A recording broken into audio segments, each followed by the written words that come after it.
It's the reading of Holes. Chapter 47. The sun was up, and Stanley's heart was still beating. There were 8 lizards in the hole with him. Each one had exactly 11 yellow spots. The warden had dark circles under her eyes from lack of sleep, and lines across her forehead and face which seemed exaggerated in the stark morning light. Her skin looked blotchy. "Satan?" said Zero. Stanley looked at him, unsure if Zero had even spoken, or if he had just imagined it. Why don't you go see if you can take the suitcase from Zero?" the warden suggested. "Yeah, right," said Mr. Sir. "The lizards obviously aren't hungry," said the warden. "Then you get the suitcase," said Mr. Sir. They waited. Tanley, said Zero. Sometime later, Stanley saw a tarantula crawl across the dirt not too far from his hole. He had never seen a tarantula before, but there was no doubt what it was. He was momentarily fascinated by it, as its big, hairy body moved slowly and steadily along. "Look, a tarantula," said Mr. Sir, also fascinated. "I've never seen one," said the warden, except in... Stanley felt a sharp sting on the side of his neck. The lizard hadn't bitten him, however. It was merely pushing off. It leapt off Stanley's neck and pounced on the tarantula. The last Stanley saw of it was one hairy leg sticking out of the lizard's mouth. "Not hungry, huh?" said Mr. Sir. Stanley tried to return to the snow, but it was harder to get there when the sun was up. As the sun rose, the lizards moved lower in the hole, keeping mainly in the shade. They were no longer on his head and shoulders, but had moved down to his stomach, legs, and feet. He couldn't see any lizards on Zero, but believed there were 2, between Zero's knees, shaded from the sun by the suitcase. "How are you doing?" Stanley asked quietly. He didn't whisper, but his voice was dry and raspy. "My legs are numb," said Zero. "I'm going to try to climb out of the hole," Stanley said. He tried to pull himself up using just his arms. He felt a claw dig into his ankle. He gently eased himself back down.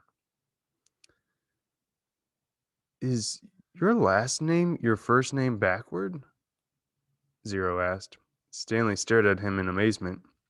Had he been working on that all night? He heard the sound of approaching cars. Mr. Sir and the warden heard it as well. "You think it's them?" asked the warden. "It ain't the Girl Scouts selling cookies," said Mr. Sir. He heard the cars come to a stop and the doors open and shut.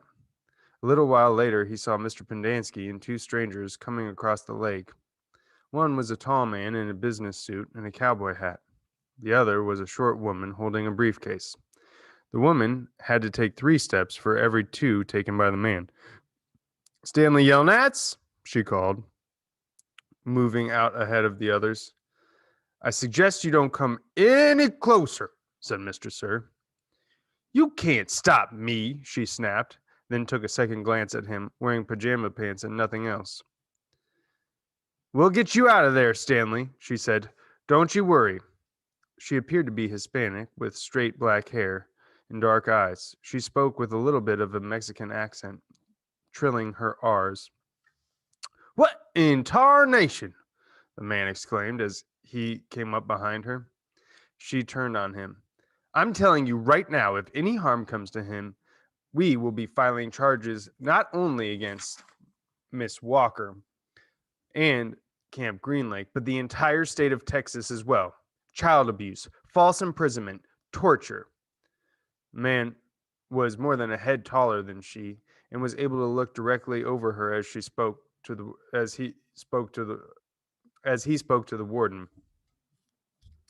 "How long have they been in there?" "All night, as you can see by the way we're dressed. They snuck into my cabin while I was asleep and stole my suitcase. I chased after them. and they ran out here and fell into a lizard's nest. I don't know what they were thinking." "That's not true," Stanley said. "Stanley, as your attorney, I advise you not to say anything," said the woman, "until you and I have had a chance to talk in private." Stanley wondered why the warden lied about the suitcase. He wondered who it legally belonged to. That was one thing he wanted to ask his lawyer, if she really was his lawyer. "It's a miracle they're still alive," said the tall man. "Yes, it is," the warden agreed, with just a trace of disappointment in her voice. "And they better come out of this alive," Stanley's lawyer warned. "This wouldn't have happened if you'd released him to me yesterday. It wouldn't have happened if he wasn't a thief," said the warden. "I told him he would be set free today, and I guess he decided to try to take some of my valuables with him. He's been delirious for the last week."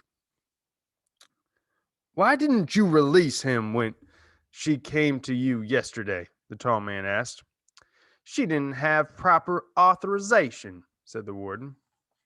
"I had a court order." "It was not authenticated," the warden said. "Authenticated? It was signed by a judge who sentenced him." "I needed authentication from the attorney general," said the warden. "How do I know it's legitimate? The boys in my custody have proven themselves dangerous to society. Am I supposed to just turn them loose anytime someone hands me a piece of paper?"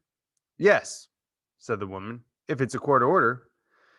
"Stanley has been hospitalized for the last few days," the warden explained.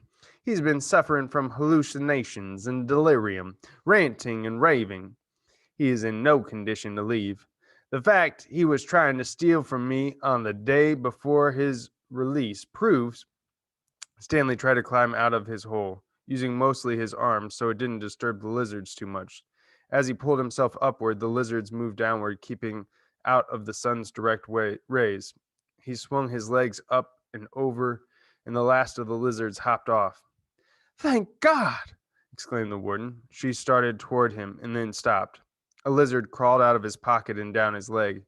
Stanley was overcome by a rush of dizziness and almost fell over. He steadied himself, then reached down, took hold of Zero's arm, and helped him slowly to his feet. Zero still held the suitcase. The lizards, which had been hiding under it, scurried quickly back into the hole. Stanley and Zero staggered away. The warden rushed to them. She hugged Zero. "Thank God you're alive," she said, as she tried to take the suitcase from him. He jerked it free. "It belongs to Stanley," he said. "Don't cause any more trouble," the warden warned. "You stole it from my cabin, and you've been caught red-handed. If I press charges, Stanley might have to return to prison. Now, I'm willing, in view of all the circumstances, to—" "It's got his name on it," said Zero. Stanley's lawyer pushed past the tall man to have a look. "See?" Zero showed her. "Stanley Yelnats." Stanley looked too. There, in big black letters, was Stanley Yelnats. The man looked over the heads of the others at the name on the suitcase. "You say he stole it from your cabin?" The warden stared at it in disbelief. "That's impossible. It's impossible." She couldn't even say it.